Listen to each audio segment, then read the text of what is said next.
ஒரு அரசியல் மாற்றத்துக்கு அகரம் எழுதினார் அண்ணன் வைகோ அவர்கள். அவராலே அதை செய்ய முடியவில்லை. தொலைக்காட்சி பெட்டியை உடைத்து மக்கள் நீதி மையத்தை தொடங்கினார். இப்பொழுது அந்த கமலஹாசன் இன்றைக்கு அவர்கள் கையில் இருந்த டார்ச்சை அறிவாலயத்தின் திண்ணையில் தேடிக்கொண்டிருக்கிறார்.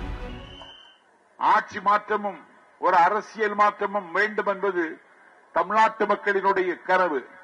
1994 மே திங்கள் 6ஆம் தேதி ஒரு அரசியல் மாற்றத்துக்கு அகரம் எழுதினார் அண்ணன் வைகோ அவர்கள்.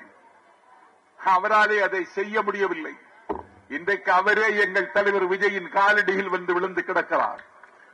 ஒரு அரசியல் மாற்றத்தை செய்வதற்காகத்தான் கபில் செல்ல மூப்பனையார் தமிழ் மாநில காங்கிரஸை தொடங்கினார். அந்த கட்சி ஒரு இடத்தில் கூட வெற்றி பெறவில்லை. அந்த கட்சி இன்றைக்கு பிஜேபியோடு கைகோர்த்ததன் விளைவு அது கல்லறைக்குள் போய்விட்டது.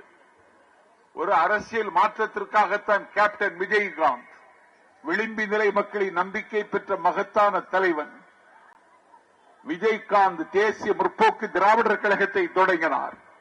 அந்த கட்சி அவருடைய மனைவி பிரேமலதா 5 ஆண்டு காலத்திற்கு திமுகவுக்கு குத்தகைக்கு விட்டிருக்கிறார். அந்த கடமையை செய்வதற்குத்தான் உலகநாயகன் கமலஹாசன் என்னுடைய தமிழ் சினிமாவுக்கு ஒரு நாள் உலக அங்கீகாரம் கிடைக்குமானால் அதை வாங்கித் தருகிற மாபெரும் கலைஞன் கமலஹாசன் என்று நம்பியிருந்தேன் நான்.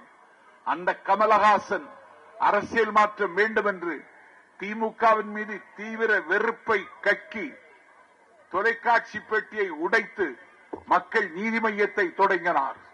இப்பொழுது அந்த கமலஹாசன் ஒரு சட்டமன்ற உறுப்பினர் கூட இல்லாமல் இன்றைக்கு அவர்கள் கையில் இருந்த டார்ச்சை அறிவாலயத்தின் திண்ணையில் தேடிக்கொண்டிருக்கிறார்.